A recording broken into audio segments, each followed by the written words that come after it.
The best option, the best thing to do is still to get up, be an adult, control your emotions, be stoic, and do the things you're supposed to do day after day. Laying in bed and doing nothing is never going to be the best option. The best option is still to go to the gym, to work hard, to run your business, to be successful. I think the universe is absolutely and utterly giving. I've never seen anybody dedicate themselves to something completely and fail. I've never seen somebody eat right, go to the gym every day, train really hard, and not be in good shape. I don't believe there's a person on the planet who pays attention, tries their best, is never lazy, is on time, works hard, has a mentor, and is giving it his all, who isn't rich. I don't believe it. I think that if you do all those things, you're rich. And if you don't have any money, you're missing one of those key elements. Now, you can fool yourself and you can fool everyone else and you can pretend you're doing them. But if you're truly honest with yourself, am I finding people who are trying to teach me what I want to know? And am I trying my? And the answer is fucking no every time. Feeling depressed is real. Depression as a disease, I do not subscribe to. The idea, I believe, that if you feel depressed, something is depressing you,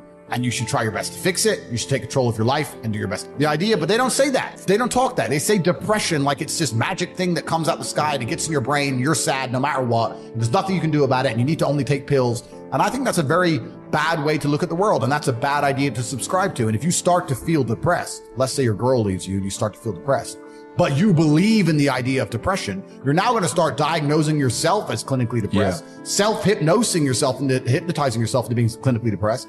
And it's amazing how you can speak things into existence. I cannot become depressed because I don't believe in it.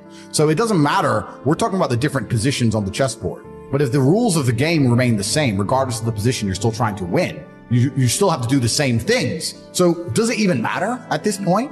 If you come along and say he's depressed because of X and he's depressed because of Y and he's depressed because of Z, and the answer to all of them is still the same thing, then I don't give a fuck why you're depressed. All I know, what I will state as a matter of fact, is this world is hyper competitive, especially as a man. Most men are walking through life and they don't realize that it's constant competition. I was driving here. Even as I was driving here, I was looking out the window and I was looking at all these people just walking around. One of them had a fucking croissant. One of them was dressed like a dickhead because it's London. He thinks he fucking looks cool. This is fucking moron. We've all seen them. Yeah, moron. Some of the dude just talking shit on the phone. Some other guy with headphones in, waiting to be fucking murdered, wouldn't even hear it coming. And all these NPCs, I'm just looking at them going, do they realize they're in endless, constant competition?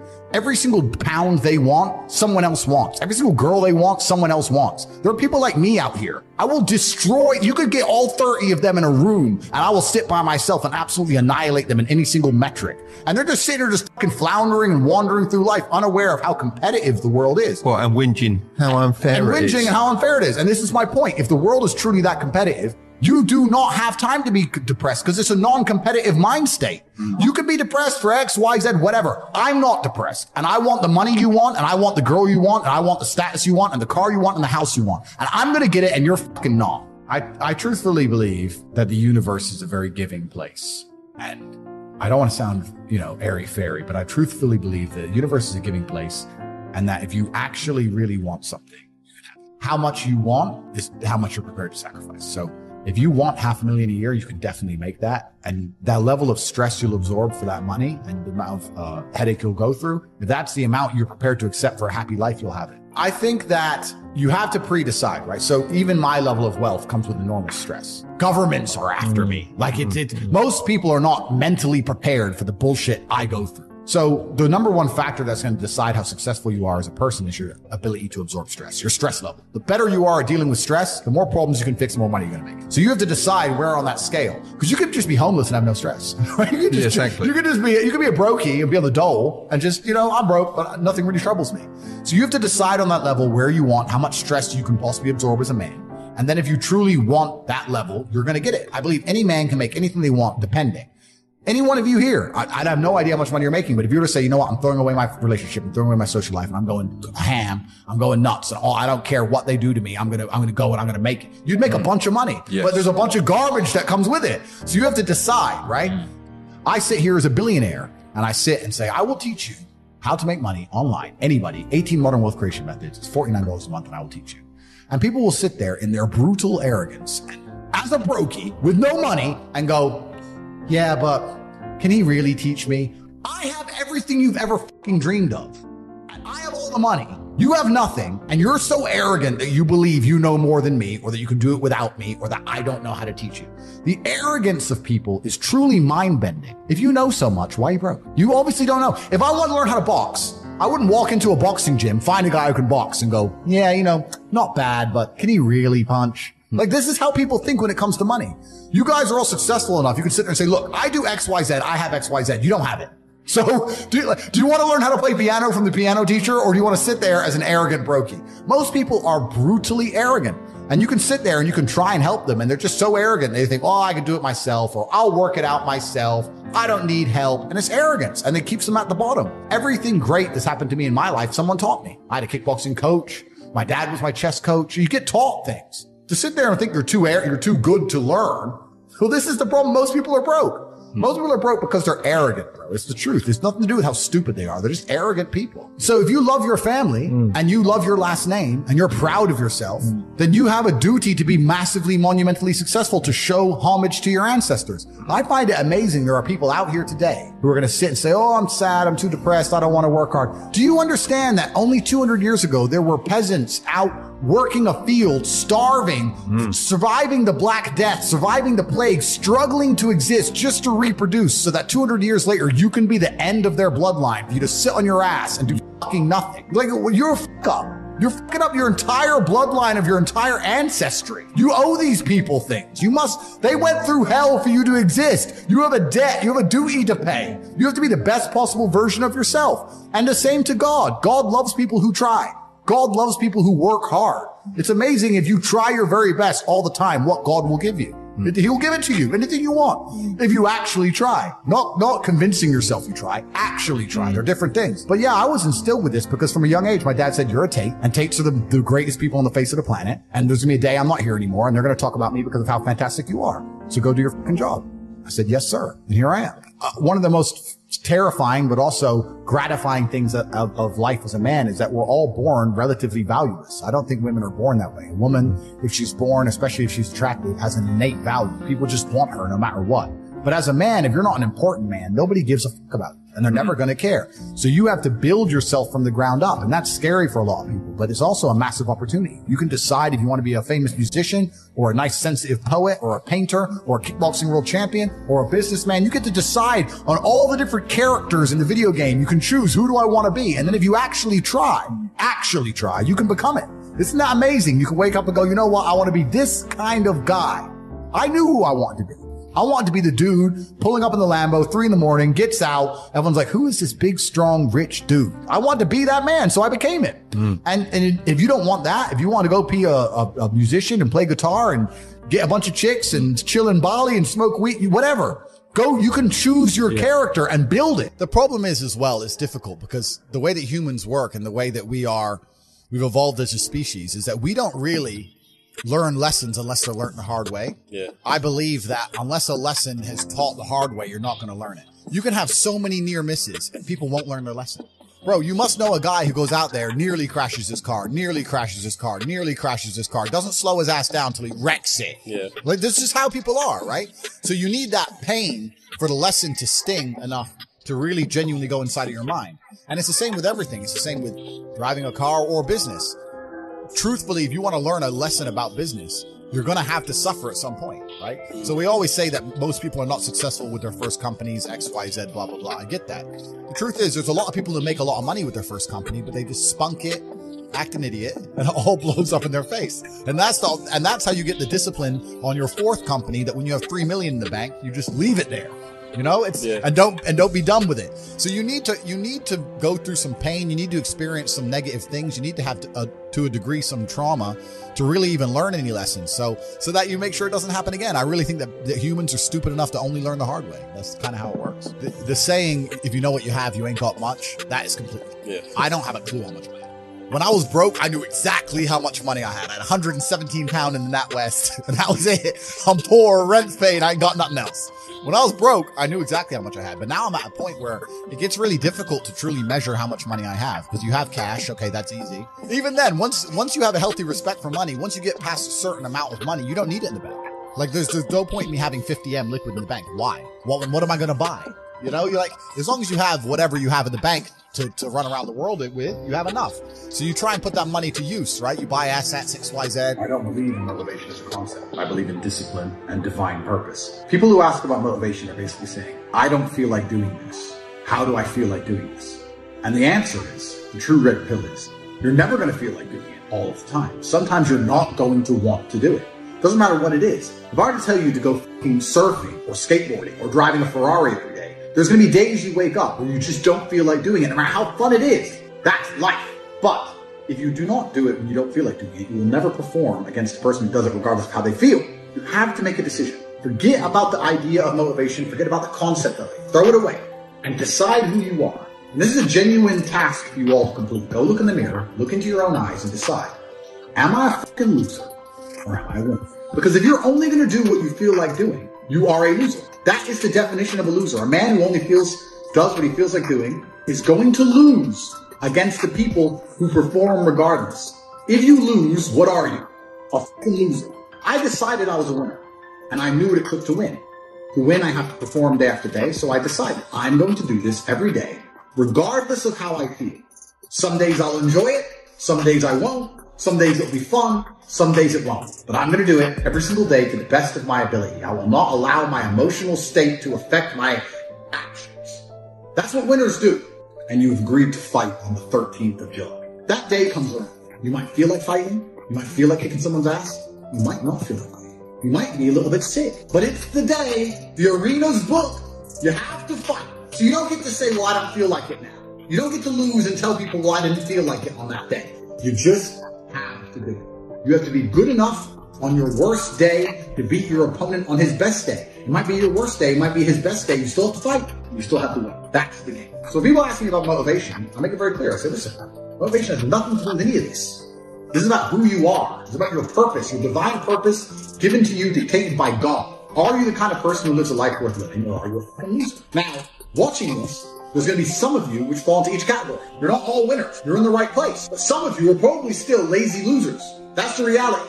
I made the choice to do it all. For 10 years of my life, I was never comfortable because I put myself through hell. I put myself through hell because I decided to throw comfort away. Men think it's okay to just become comfortable now. You're not supposed to be comfortable. You were never evolved to be comfortable. You're supposed to be uncomfortable. If you were born 100 years ago and it was the 1920s, you'd be in some ditch in northern France, living in the fucking mud, hoping not to get killed by a random sniper in some bullshit war you barely understand for 4 years. Then you'd come home and hope your wife hasn't been bombed. That's the world. The world has become exceptionally easy for a lot of men. It used to be a different place. Most men were cannon fodder. Most of us would have ended up in wars, dying for fucking no reason. And me as a man, when I put myself through hell, when I have had such exacting, such stringent standards for myself, why would I then have less exacting, stringent standards on the people I meet? Why would I put myself through hell to be me and then meet someone who didn't put themselves through hell and then treat them like my equal? No, fuck you. I suffered when you didn't. So you're not my equal because you decided not to suffer. You have enjoyed comfort when I haven't, and that's fine, but don't expect me to look at you as my equal because you're not. I'll snap your fucking neck. I can never be depressed if I never slow down. Speed is extremely important. Speed defies gravity. How does a plane fly through the air and defy gravity? Speed. It's moving too fast to fall. If you're always attacking life, if you're always doing things, if you're always making more money, if you're always traveling the world, doing this, doing that, new car, here, there, new podcast, meeting James English, boom, boom, boom. You know, if you're always doing things all the time, unhappiness can't catch you. But I also know that speed is a fantastic way to be happy all the time. I'm always looking forward to something. I wake up every day excited. I'll go do this today. I'll go do this today. I'll go do this today. And I very much live my life in a frame of, no, I have to do this. It's very much I get to do this. There's another thing that a lot of people make a mistake with when I talk to them. Like, I have to go to work today. Change your language. I get to go to work today. Imagine you had no job. It'd be worse, right? Because otherwise you wouldn't be working. So you get to go to work. I have to fix the car. At least you have a car. You get to fix your car. Most people don't got one. I have to go get the kids. You get to go get the kids because you have these beautiful children who love you. If we were still in the animal kingdom, the lions that you see on TV, they weren't just born big lions. They had to fight other lions. They had to fight to get that antelope. They had to fight other animals, hyenas, jackals. They had to fight to be the boss. We're living in a comfortable world now where people think, it doesn't matter. It doesn't matter. But you know what? To some degree, it does matter. It does matter. And I'll tell you who it matters to. It matters to your soul and it matters to God. I stand in the mirror with a pure heart. I know I am the best version of me that could possibly ever exist. I know that God is proud of me. There's nothing that God hates more than sloth and laziness. If God were to create a man and that man were to sit around and do alcohol, God will frown upon you. It's why you're never lucky. If you're listening to this and you think I'm never lucky, I'll tell you why, because God dislikes you because you're fucking lazy. Start to work. Start to show God the beauty of his own creations. You'd be amazed how lucky you'll become. Wow. God is unhappy with these people. And inside their hearts, they're unhappy. We talk about depression, anxiety, all those things you mentioned earlier on this podcast. That comes from self-loathing. You loathe your own weakness. You loathe your own laziness. This is what all of these things are. I don't feel depression. How can I feel depression when I'm the most powerful version of me that I could ever fucking be? How can I feel depression when I could squeeze my own hand hard enough to break my own bones? How can I feel depression when I've smashed and destroyed 68 people's faces in front of me? Men who thought they could test me in fair combat. How can I feel depressed? It's impossible. This is what the beautiful thing about being a man is, right? It's because being a man is difficult. It's so much harder than being a woman. Being a man is hard mode. But just like you play the video game on hard mode, when you win, you get a higher score. There is no better existence than a top tier male. I think that most people failing in life know very well they're failing. And it doesn't matter what avatar you decide to absorb or who you decide to be. You can decide to be it, and you know true in your heart if you're giving 100% of your energy towards becoming it or not. Doesn't matter if you want to become a famous musician. Doesn't matter if you want to become a bodybuilder. Doesn't matter if you want to become a pro fighter. Doesn't matter what you want to be. You know in your heart if you're actually trying or not. You have to decide what you want to be and try and become it. And a lot of the people who are genuinely unhappy or miserable in their hearts know they're not trying to. I actually believe, and this is another thing I'll say, I believe the universe is very giving. I think the universe and God himself is very giving. I've yet to meet somebody in all my years who's genuinely giving 100% of themselves day after day, doesn't snake anyone, firm handshake, look you in the eye, doesn't lie to nobody, and tries 100% and doesn't get what they want. I've never seen it. Every single person who doesn't have what they want, there's something in their story that doesn't quite add up. I've yet to see some guy who, have you ever seen a guy who eats right, who trains his ass off, and never misses a gym session, ever, not grow? It's just, that's the way the universe works, right? So if you're truly about it, and you're truly trying your absolute best, you're going to do it. And that's what I believe. I believe the universe is extremely giving. So when I meet somebody and they go, I really wanted this and I don't have it, I say, you didn't really want it. I think we're here to struggle. I think we're here to go through pain. That's so I wake up each day and go, what can I attack? What problem can I solve? And look at history. Why did Genghis Khan wake up and want to conquer the whole world? Why did Napoleon conquer the world? Why did Alexander the Great conquer the world? You just wake up and just say, give me this, give me that. I want all of it. I need to, there's an army there. They're really big. We're better. It's intrinsic. You need to go and conquer. That's the purpose of life. Because if you don't struggle, you don't learn. God created us to learn and understand ourselves and understand other people and understand the world. And what did I say earlier? I said that you don't learn a lesson or you don't appreciate something without pain. So you have to struggle to learn anything. There's only two ways to learn things, the hard way or the harder way. If you're smart, you can learn the hard way. But in my experience, 99% of the planet only learn the hardest possible way. If the lesson's even 85% effective, they'll make the same mistake. It's only when they completely decimate and destroy an element of their life that they sit there and go, oops, now I get it. No. That's how it goes. How much money you make. If you're a bad person, you're not going to feel happy. I don't care how much money you make. If you snake people or lie to people or do bad to people, you're never going to feel happy true deep in your heart. True in your heart, we're intrinsically designed to do right and do good. And that's something that God gave us. And when you have that, you understand that that's more important than anything else. So these people who are up here promoting degeneracy, saying, take Percocets and bang girls and drink vodka and you're going to be, going to be great. I drink. I'm not saying I don't drink, but that's not my message, right? Yeah. And those people are never truly happy, and they're trying to purport that and convince people to do the same, so that the whole populace is never truly happy. And like I said, now we go in circles. We've already discussed why they don't want us to be happy. Exactly, so that's why. And you want to feel content, and you want to feel stable inside of yourself. You need to live true to God. And I'm not saying you can't drink a little bit of alcohol or not party or not have a little bit of fun, but you have to be a good person. You have to balance life. You have to balance life. You have to be a good person overall. I know I'm a good person. And when the Matrix is trying to convince the world that I'm not, that just proves even further that I'm a good person. The world we now live in today, when the mass media machine is trying to tell you somebody is evil, you can know pretty well that person's probably good. And vice versa.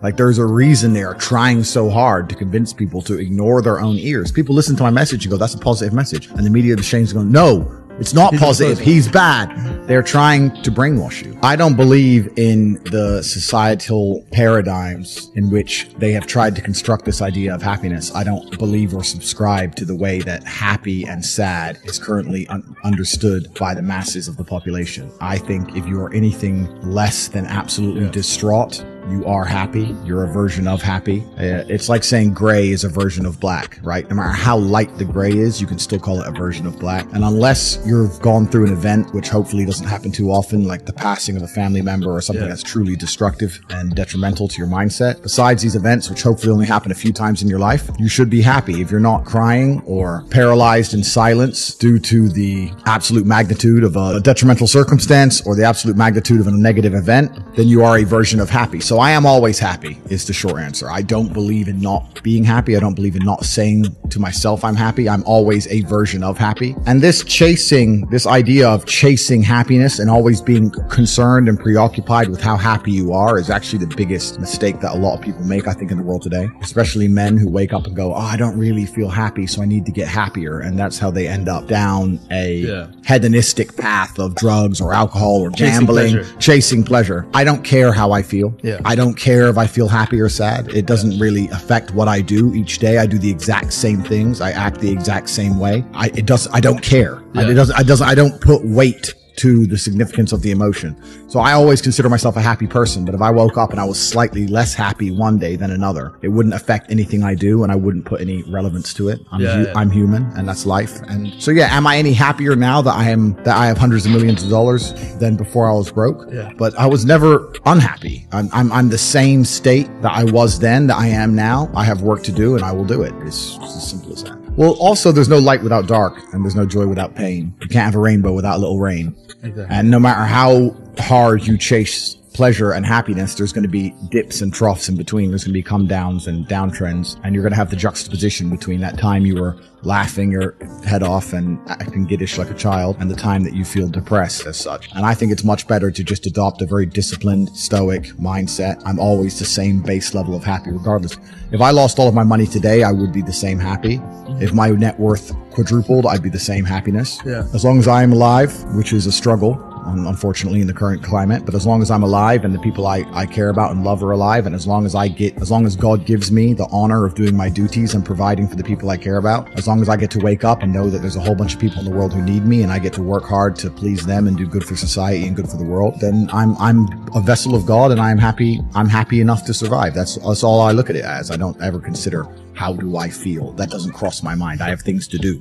I have things to do. You're too busy to think about that. I'm too busy. I have things to do every single day. I have very important things to do, and how I feel really is not going to affect how I complete those tasks. Right. And when I speak to men, they say I'm unhappy or I need to be happier. I think that's absolutely the wrong frame of life. You're a man. You have duty. You have honor. You have things you should be doing regardless of how you feel. And the people who are perma-obsessed with happiness or sadness, I just think it's the wrong paradigm to view the lens of life. I think you should get up and do what needs to be done. You're distracted and you're self-obsessed. When you're sad, you're sitting at home, me. It makes you very selfish. You don't care about your community when you're sad. You don't care about your country when you're sad. You don't care about the injustices of the world when you're sad. You don't care about trying to actually go and make the world a better place because you're too busy thinking about yourself. So they want you miserable, semi-depressed, sad, unhappy, so that you can sit at home and accept them doing whatever they want to the planet and other people without ever talking or standing up or doing the right thing. If you're happy and motivated, you're going to be far more likely to fight against injustices. So the fact that I have mass influence and I can just make people feel better is a threat to them. They don't want me to make people feel better. They talk about men's mental health and pretend to care, but when I come along and genuinely help and stop people from committing suicide, they delete me. They don't want that. They want everybody semi-depressed. They want you miserable. They want you distracted so that you're too busy crying your eyes out in a room somewhere or sitting in deep thought, worrying about this girl who left you so they can just continue to run the world. We're currently in a fight of good versus evil.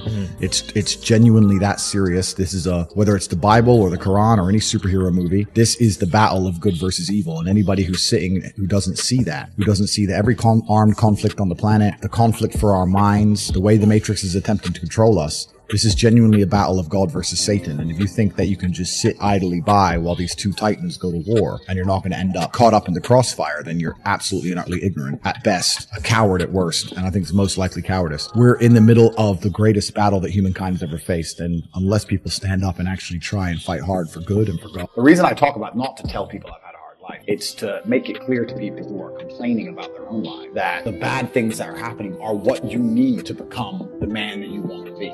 I can't talk about women because I'm not. I actually think trauma is terrible for women because they masculinize. They become cold, and that's not attractive, right? We want feminine, pure, protected women. I don't want a woman to ever go through anything bad in her life. A man should go for her, protect her. So I think that's how she's her best self as a woman. But I think to be your best self as a man is the absolute opposite. Someone emails, "This has happened to me." I'm like, "Good." No, what do you mean good? It's terrible. How else are you going to become important? How else are you going to find endless fire to get up and struggle in the face of the competition that's out here? How else are you're going to do all that with a nice, cushy life? If any man's honest with himself, think about the biggest transformative stages in your life. Think about the times you got the most work done. It was a bad part of your life. You were heartbroken, or you lost a house, or broke, or whatever. That's when you did shit. When everything was fine, when the woman's still sucking, the mortgage is paid, dinner's on time, it's kind of doop-de-doop-de-doo, little by little, doing a little bit of work, a little bit of relax. But the big events come from trauma. This is it. So it's a cheat code. It's a cheat code to climb the mountain. So when I get a message from whoever,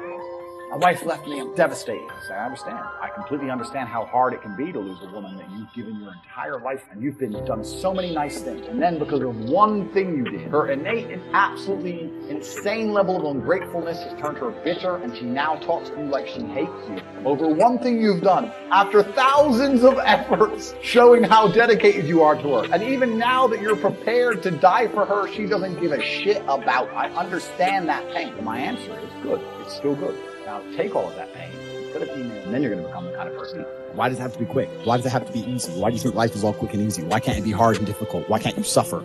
Because suffering is what gives it value. If everyone had a six-pack and it was quick and easy, then it wouldn't be valuable, would it? If everyone walked around with a six-pack and they got it easily, then no one would give a shit. The whole point is that it's difficult to get. Value is linked to difficulty. If you want something that is valuable, you need something which is difficult to obtain. You shouldn't be thinking about quick and easy. You should be thinking about hard, suffering, pain, going through it. That's what you should be thinking about. This is going to be hard, but I'm going to do it anyway. Because when it is done, then everyone's going to know that I went through something difficult. Nobody, absolutely nobody, gives a fuck about you as much as you're going to have to do. Nobody cares about you as much as they need to care to fix your life. But nobody is going to come to your bed, drag you out of bed, drag you to a job, force you to work hard. You are never going to have any of the things you want if you do not get them yourself. The only person who's going to make me happy and live a life that I want to live is me. Nobody's going to do it for me. People say, Tate, what motivates you? And I find that I think that's a stupid question. I was a 4-time kickboxing world champion. For 12 years, I trained 5 hours a day, 6 days a week. And I was motivated to train only about 25% of the time. The rest of the time, I went because I am disciplined. If I wake up and I'm unhappy, I will do the exact same things as if I am. I will go to the gym the same. I will work the same. How I feel has no impact on how I live my life. We're grown-ups and we have responsibilities and we have problems and we have pressure, and you don't necessarily have to be happy to perform, and happiness will come at the end of the performance anyway. But if your number one goal as a man, if your number one mission in life is just to be happy, that's going to be an extremely vacuous existence. You're not going to be a man of substance. Your ability to deal with stress, the amount of stress you can deal with as an individual, is directly correlated to your success. If you can deal with stress all day, you're going to be successful. If you collapse under stress, you're not going to be successful. There's no way to the top without stress involved. But there is a massive correlation between success in life and stress tolerance. The more stress you can tolerate, the better your life's going to be. One of the only things in this world you can control is your state of mind. You can't control the weather. You can't control other people. You can't even control your health. One of the very few things in the world you have genuine control over is your state of mind. If you can't control that, then you're just a feather in the wind. Yeah, and that's the thing about the way I talk and the things I say. Some people find it inspirational, and some people are upset by it, and their ego prevents them from learning from it. Yeah. But it's the kind of people who are really genuinely upset by what I say are the kind of people who can't truly learn anything and become successful. Yeah. I obviously know what I'm talking about to some degree, right? So if Mike Tyson walks in here and tells you he's going to teach you how to box, it says you can't fight, you're a pussy. If that upsets you, then you can't learn, right? It's Mike Tyson. Just shut up and listen. Yeah. If someone Richard Me comes along and says, says, Andrew, you don't know shit. You're a dumbass and you're a brokey. I'm going to sit there and go, okay, maybe I'm a brokey. Elon, tell me something, right? I'll listen. But if you're going to sit there and go, don't call me names and not listen, you're never going to get anywhere, right? You don't become the master unless you're very, very good at being a student. And I've always been very, very good at knowing when to shut up. If you're going to sit there and go, I don't want to work more than an hour a day. Well, the guy who does want to work more than an hour a day is going to beat you. And no matter how smart you are, there's always a smart dude who's doing the same smart work you are for more hours than you're doing it. That's just the nature of the game. Get up off your ass and work first. Because there's no such thing as completely, truly 100% passive. You're going to have to check on it. You have to maintain it. You're going to have to find a new tenant for that property. You're going to have to make sure that DeFi crypto farm you're in is You're always going to have to keep an eye on it, right? But the idea that people with no money are already so concerned with making money without work is amazing to me.